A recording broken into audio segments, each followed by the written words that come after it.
শীত তো প্রায় কমেই গেছে, এখনো কি গুটিসুটি হয়ে বসে আছেন? সো হ্যালো এভরিওয়ান, ফেরিঘাটের টিকিটটা কেটে আমরা চলে যাচ্ছিলাম ঘাটের দিকে। অনেকদিন বাদে মেয়ের সাথে বেরোনোর একটা সুযোগ হয়েছিল, তো সেই সুযোগটা আমি আর হাতছাড়া করিনি। তো আমরা আজকে যাচ্ছিলাম বেলুর মঠ। তো দক্ষিণেশ্বর টু বেলুর মঠ আমরা যাব লঞ্চে। তো এই লঞ্চের জন্যই আমরা অপেক্ষা করছিলাম, কিন্তু লঞ্চ তখনও ঘাটে এসে পৌঁছায়নি। ঘাটে পৌঁছাতে পৌঁছাতে ঘাটে প্রচন্ড ভিড় হয়ে গেছিল। অন্যান্য সময় এত ভিড় দেখা যায় না। আসলে শীতকালে ঘুরতে যাওয়ার সুযোগটা কেউ আর হাতছাড়া করে না। তো লঞ্চে এতটাই ভিড় হয়ে গেছিল, সেখানে আর দাঁড়ানোর জায়গা ছিল না। তো আমরা ওয়েট করছিলাম পরের লঞ্চে। তো ফাইনালি আমাদের লঞ্চের সফরটা শুরু হয়। রাস্তার মাঝে প্রিয়জনের হাতটা ধরতে আপনার লজ্জা করে?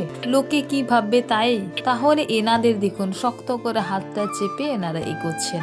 আমরা যখন বেলুড় মঠ পৌঁছাই তখন বিকেল হয়ে গেছে। বেলা করেই বেরিয়েছিলাম, তো অনেকটা ভালো সময় আমরা কাটালাম। তো বেলা গড়াতে ভিড় প্রচন্ড ছিল, আর এই পুচকিটাও কম যায় না, এদিক ওদিক শুধু পালাতেই থাকছে। তো আমরা বেশি দেরি না করে আমরা বেরিয়ে যাচ্ছিলাম, কেন কি সন্ধে প্রায় হয়েই আসছিল। তো লঞ্চ থেকে যখন আমরা নামি তখন সন্ধে হয়ে গেছে। বাড়ি যাওয়ার কথা শুনে মেয়ে আর তার বাবা তো দৌড়ে দৌড়ে যাচ্ছে। তো আজকের মতো টাটা, দেখা হচ্ছে নেক্সট ভিডিওতে।